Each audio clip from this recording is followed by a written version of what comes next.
여러분 오늘 본문 말씀을 이해하는데 중요한 한 단어가 있습니다. 바로 비밀이라고 하는 단어이죠.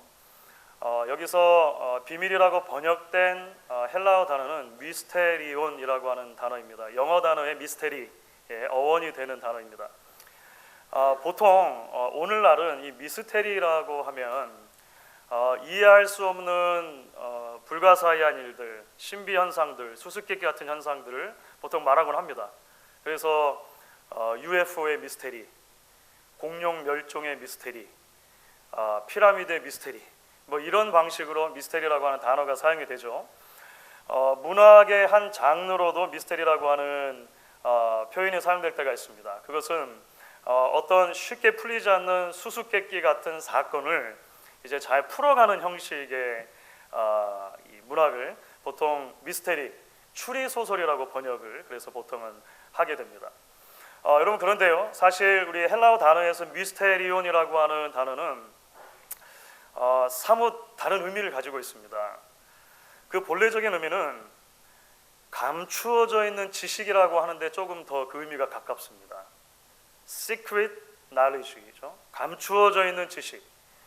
그래서 보통 신약 성경이, 우리말 성경이 이제 이 단어를 번역할 때 미스테리, 그러니까 신비라고 번역하기보다 이것을 비밀이라고 번역하는데 그 이유가 있습니다. 예를 들어서 바울 당시에 이교 문화에서, 여러 다른 종교의 문화에서 이 미스테리온이라고 하는 단어가 사용이 되면 이것은 그 특정 종교에 가입할 때 사용되어지는, 또는 그 특정 종교 안에서만 사용되는 어떤 의식에 대한 지식을 말합니다. 이게 무슨 말이냐면 우리만 알고 있는 지식인 거예요. 그러니까 이 특정한 종교의 테두리 안에만 머물고 있는 지식 있잖아요. 그래서 밖에 사람들을 모르는 것, 우리의 그룹의 아이덴티티를 형성해주는 그런 지식을 말했다라고 하는 것이죠. 그런데 여러분 오늘 말씀을 보시면 바울이 이 미스테리온이라고 하는, 이 비밀이라고 하는 단어를 한 사람에게 적용을 합니다. 한 인물에게 적용을 하는 거예요. 그게 누구이죠? 그렇죠. 예수 그리스도께 이 단어를 적용하고 있다는 거예요. 자, 오늘 말씀 가운데 보시면 26절과 27절 말씀에 이렇게 되어져 있죠. 비밀이라고 한 단어가 몇 번 등장하는데요. 여러분 26절, 27절을 같이 한번 우리 그 산목소리로 읽어보도록 하겠습니다. 이 비밀은 만세와 만대로부터 감추어졌던 것인데 이제는 그의 성도들에게 나타났고 하나님이 그들로 하여금 이 비밀의 영광이 이방인 가운데 얼마나 풍성한지를 알게 하려 하심이니 이 비밀은 너희 안에 계신 그리스도시니 곧 영광의 소망이니라. 구약의 백성들이 온전하게 이해할 수 없었던 하나님의 구원 계획이 있었다는 거예요. 그 구원 계획은 죄인을 구원하시기 위해 하나님의 아들을 보내시려고 하는 구원 계획이었습니다.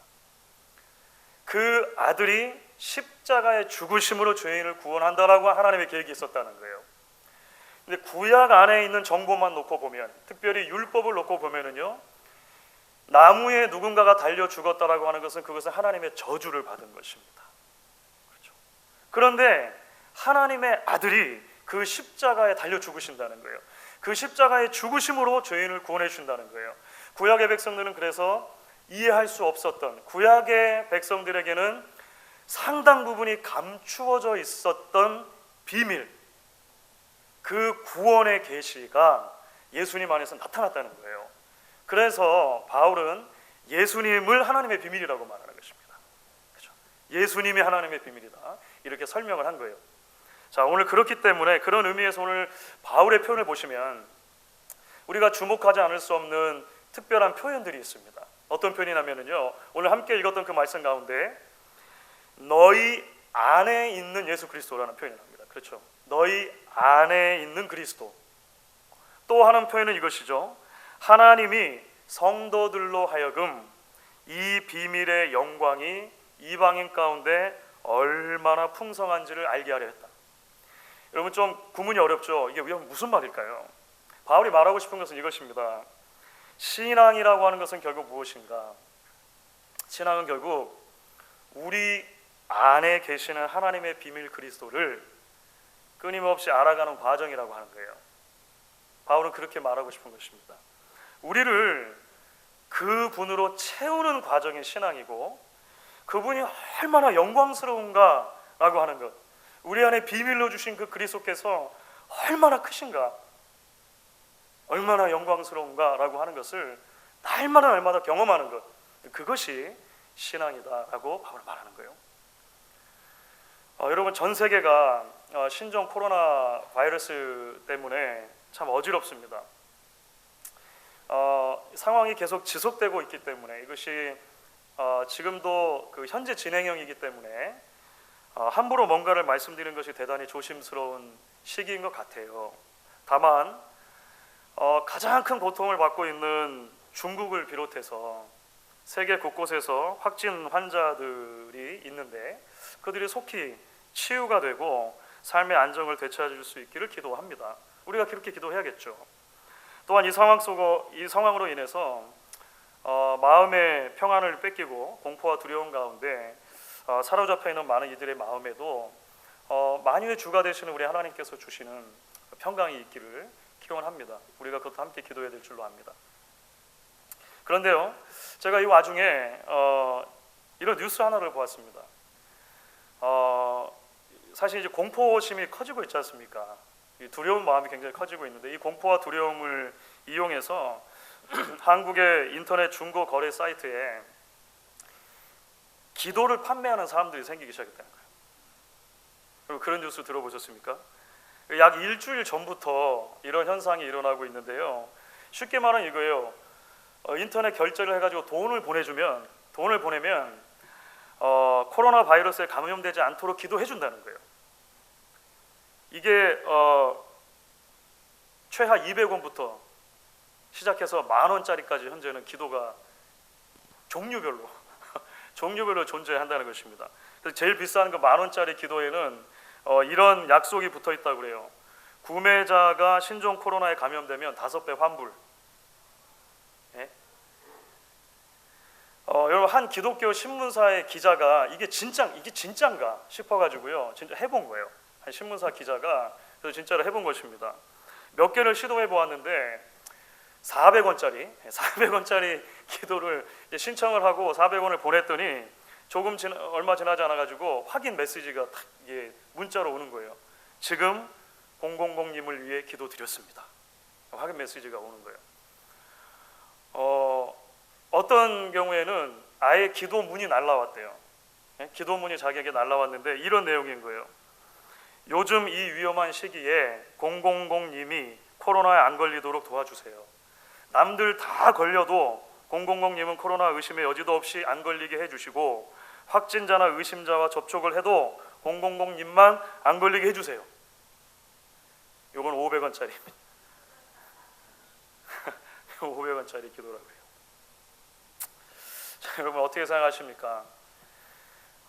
참 믿기지 않는 일인 것 같아요. 참 어이없는 상황이다 생각이 들었습니다. 참 어쩌다가 기독교가 이렇게 되어졌는가라고 하는 생각도 들 정도였어요. 물론 일부이겠죠. 아주 일부이겠고, 경우에 따라서는 그야말로 장난처럼 올린 케이스들도 있겠습니다만, 참 그 뉴스를 읽으면서 펑 마음이 씁쓸해졌었습니다. 사랑하는 여러분, 성도는 그 마음속 깊은 곳에 하나님의 비밀 그리스도를 간직한 사람들입니다. 그렇죠? 무슨 말이냐면요, 하나님께서 자신의 가장 귀한 아들을 저와 여러분을 위해 보내주시기까지 우리를 사랑하셨다는 거예요. 그게 복음의 선언이죠. 복음은 거기서 끝나는 게 아닙니다. 그리고 나서 그 아들 안에서 하나님이 많은 것들을 우리에게 약속해 주셨다라고 성경은 설명을 합니다. 대표적으로 로마서 8장에 보면 우리가 참 사랑하는 몇 가지 구절들이 나오죠. 우리가 알거니와 하나님을 사랑하는 자 곧 그의 뜻대로 부르심을 입은 자들에게는 모든 것이 합력하여 선을 이룬다. 여기 하나님 우리에게 주신 약속 아닙니까?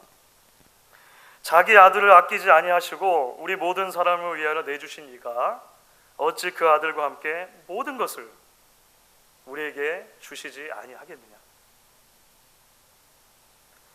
누가 우리를 그리스도의 사랑에서 끊으리요?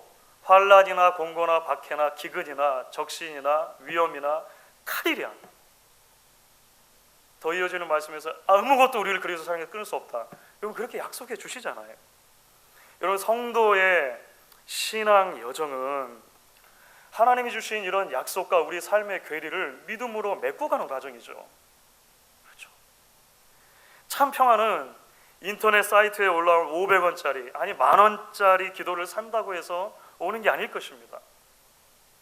그 기자가 실제로 그렇게 썼더군요. 자기가 한 몇천 원 정도 하여간 투자를 해봤는데 그 기도를 다 받고도 마음의 평안은 없더라는 거예요. 없더라는 거예요.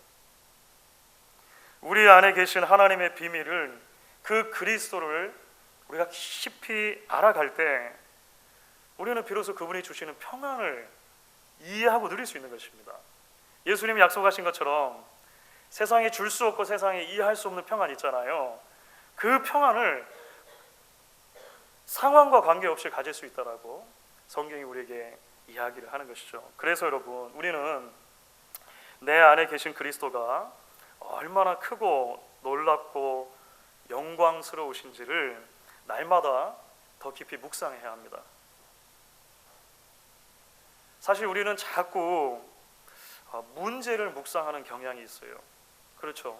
여러분 근래 들어서 코로나 바이러스 막 묵상하지 않으세요? 묵상의 주제가 코로나 바이러스죠. 때로 내 안에 있는 상처를 묵상하고 실패와 실수들을 묵상하게 됩니다. 여러분 성경은 자꾸 나를 비우고 그리스도로 채우라고 말을 해요. 그런데 우리는 얼마나 많은 경우에 내 안에 있는 그리스도를 비워내고 다시금 나 자신으로 그 안을 채워넣는지 알 수가 없습니다. 걱정과 염려를 채워넣는 것이죠. 여러분 그러면 우리 신앙은 결코 잘할 수가 없습니다. 신앙의 성장은 내 안에 예수를 채울 때 가능한 것입니다. 믿음의 성숙은 나의 영광이 아니라 내 안에 계신 그리스도의 영광스러움을 발견할 때 가능한 것이라고 오늘 바울이 우리에게 이야기를 하는 거예요. 여러분 그런데 이렇게만 말씀을 드리면 아마도 이게 기독교 신앙에 대해서 너무 추상적으로만 설명하는 게 아닌가 생각되시는 분들도 계실지 모르겠어요. 아니, 나를 그리스도로 채운다. 그렇죠? 이게 무슨 뭔가 그리스도의 영광스러운 묵상한다는 거.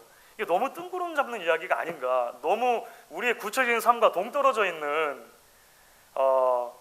그런 이야기가 아닌가라고 생각되실지도 모르겠습니다. 그런데 여러분 사실 지금 바울의 처지와 형편을 생각하면 그렇지 않다는 것을 우리가 금방 알 수 있습니다. 왜냐하면 바울에게는요 자신이 하나님의 비밀을 간직한 사람이라고 하는 것만큼 그 삶의 모든 문제를 가장 구체적으로 바라보고 해석하게 만드는 주제가 없었기 때문에 그래요. 자, 여러분 이게 무슨 말일까요? 내 안에 계신 그리스도라고 하는 그 하나님의 비밀이라고 하는 것이 어떻게 바울에게는 가장 구체적인 삶의 문제가 되었을까요?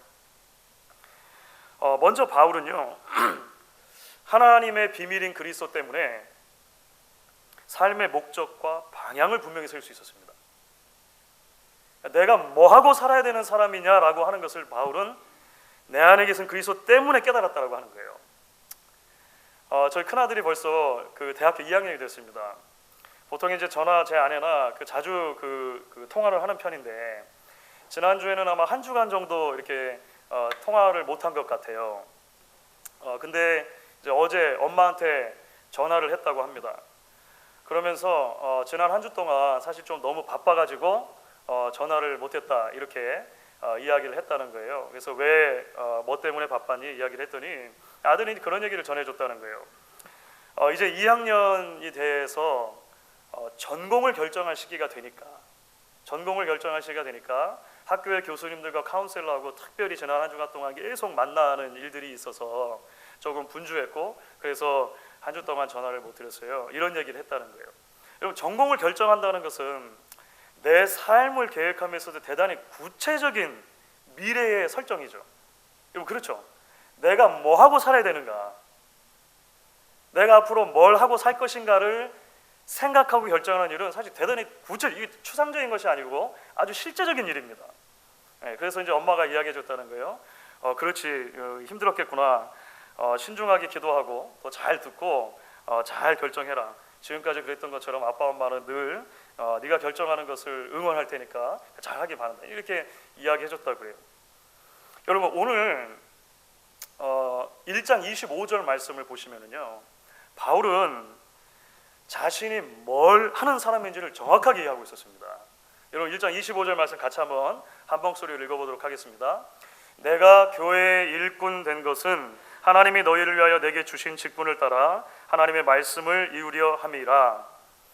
이게 무슨 말일까요? 바울은요, 내가 뭘 하는 사람인지 정확하게 알았어요. 자신을 이방인을 위해 복음 전하는 사람으로 불러주셨다는 것, 내가 그렇게 교회 일꾼이 되었다라고 하는 것을 바울은 분명히 알고 있었다라고 하는 거예요.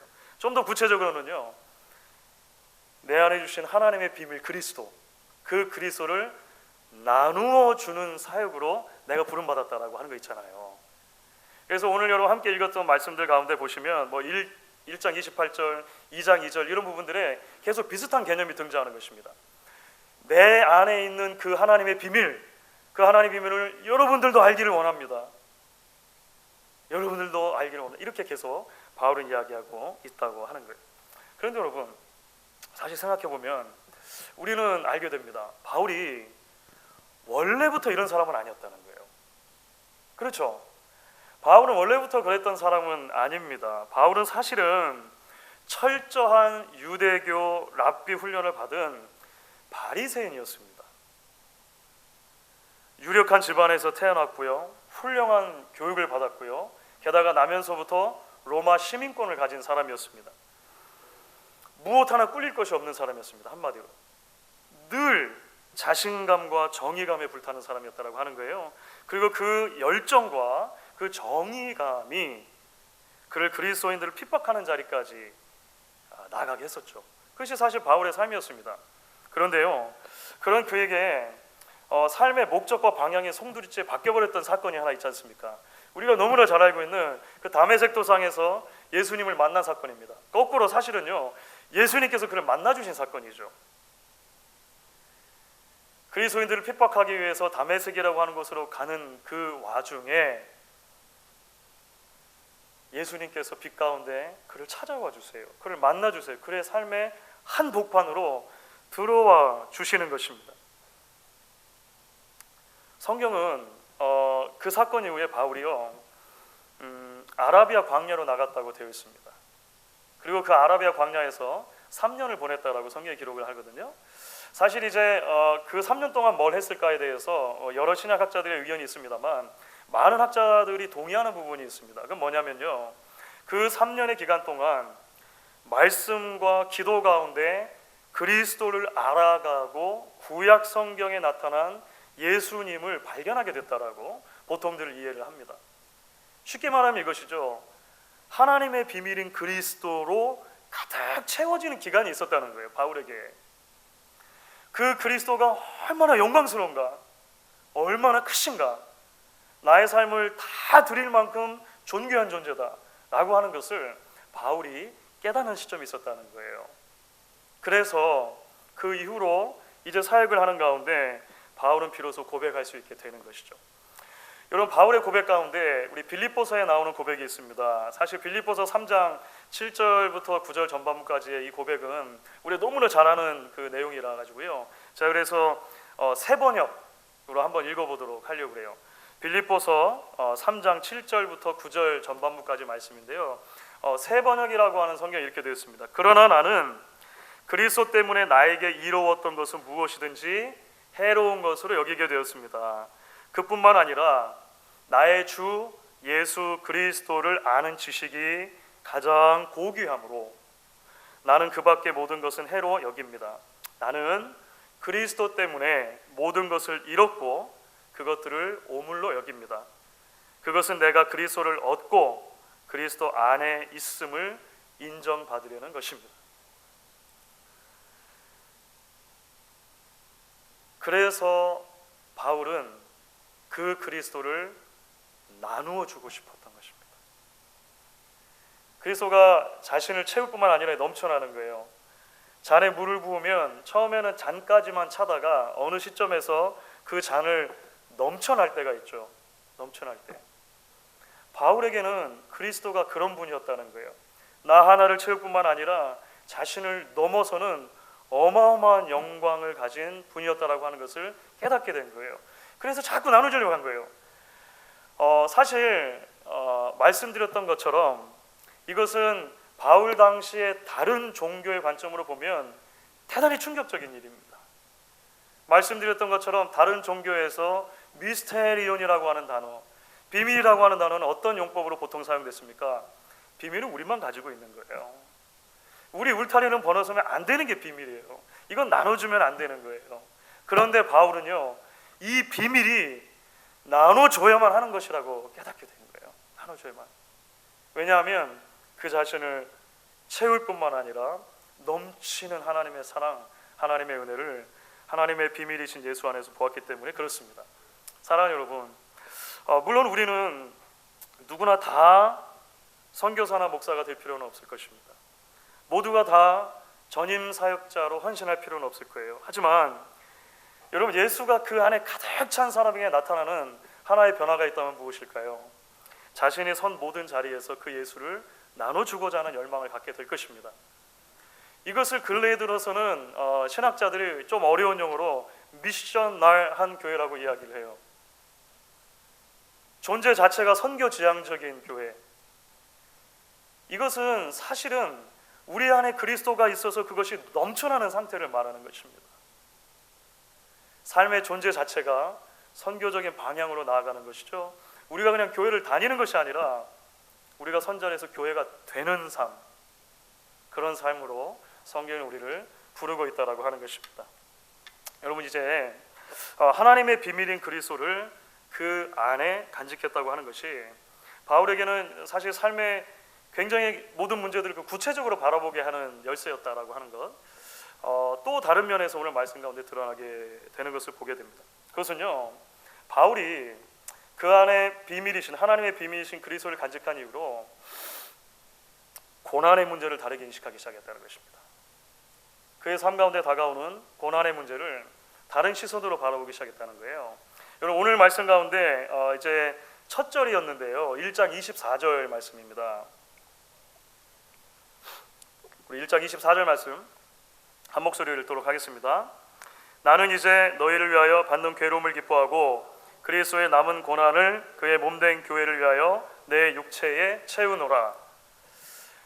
여러분, 사실 이 말씀이 오랫동안 해석의 난제 구절로 그렇게 인식되어져 왔습니다.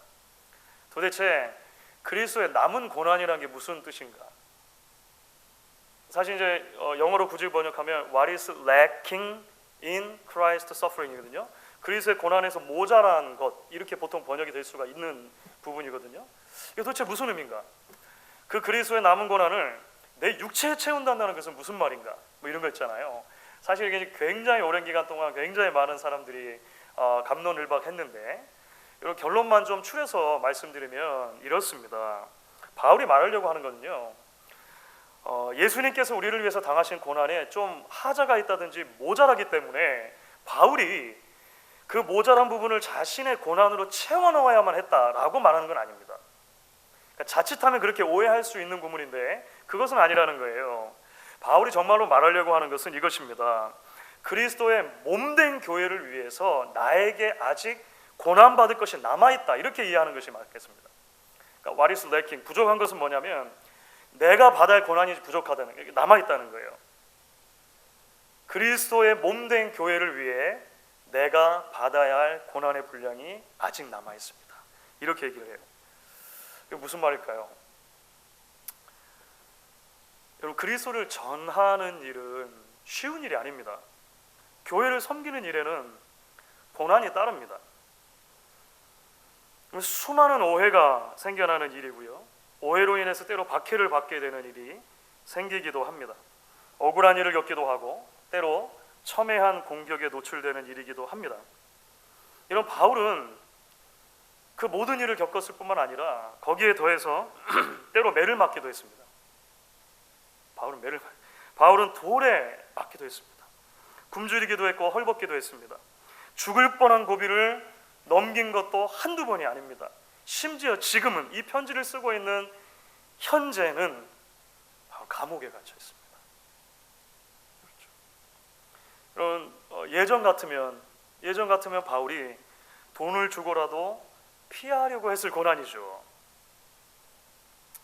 예전 같으면 자신의 출신과 신분과 학문과 모든 연주를 다 동원해서라도 가능하면 모면하려고 했을 어려움이었을 거예요. 그런데 이거 참 놀랍죠. 오늘 함께 읽었던 말씀을 보시면 바울이 담대하게 이렇게 말하고 있는 거예요. 나는 이제 너희를 위하여 받는 괴로움을 기뻐한다.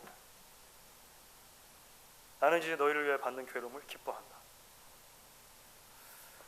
여러분, 이게 어떻게 가능하게 되었을까요? 여러분, 어떻게 가능할까요?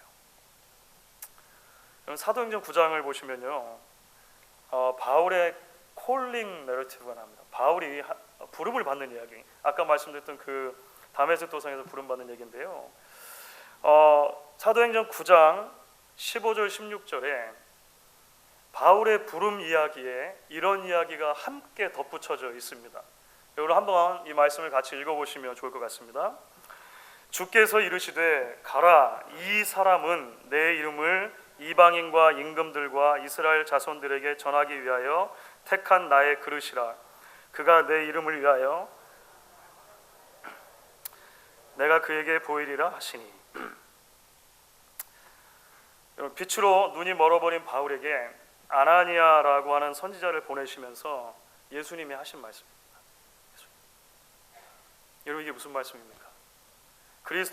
하나님의 비밀인 그리스도를 품고서 그리스도를 나누어주는 삶에 반드시 고난이 따른다라고 하는 것입니다. 바울은 그걸 알고 있었던 거예요. 고난이라고 하는 것은 사역하다가 어쩔 수 없이 당황스럽게도 생겨버린 피하고 싶은 부수물이 아니라 하나님의 부르심에 처음부터 포함되었던 필수 요소라고 하는 거예요. 처음부터. 그리고 참 신비롭죠. 왜 그럴까요? 왜 그럴까요?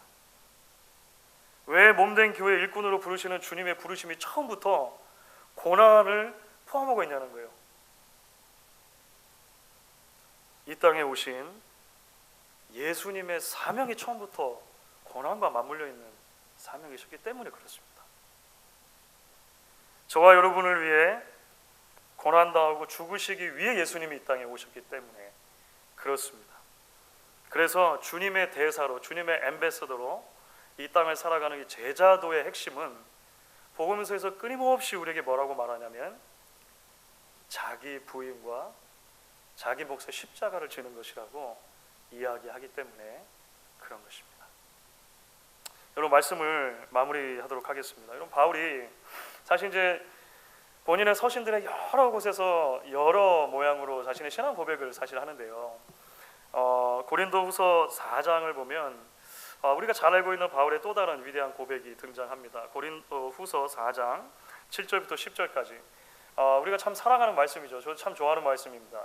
여러분, 같이 한번 이 말씀을 마지막으로 읽어보면 좋겠습니다. 같이 읽겠습니다. 우리가 이 보배를 질그릇에 가졌으니 이는 심히 큰 능력은 하나님께 있고 우리에게 있지 아니함을 알게 하려 함이라. 우리가 사방으로 우겨쌈을 당하여도 쌓이지 아니하며 답답한 일을 당하여도 낙심하지 아니하며 박해를 받아도 버림받지 아니하며 거꾸로 뜨림을 당하여도 망하지 아니하고 우리가 항상 예수의 죽음을 몸에 짊어짐은 예수의 생명이 또한 우리 몸에 나타나게 하려 함이라. 하나님의 비밀인 보혜로운 그리스도께서 우리 안에 계십니다. 그렇죠? 여러분, 우리는 그런 사람입니다. 그런 사람들. 그 주님 때문에 사는 여러분, 그 주님 때문에 섬기는 여러분, 그 주님 때문에 일어서는 여러분 되실 수 있기를, 그리고 우리 교회가 되실 수 있기를 주의 이름으로 간절히 축원합니다. 이런 이 시간 우리 같이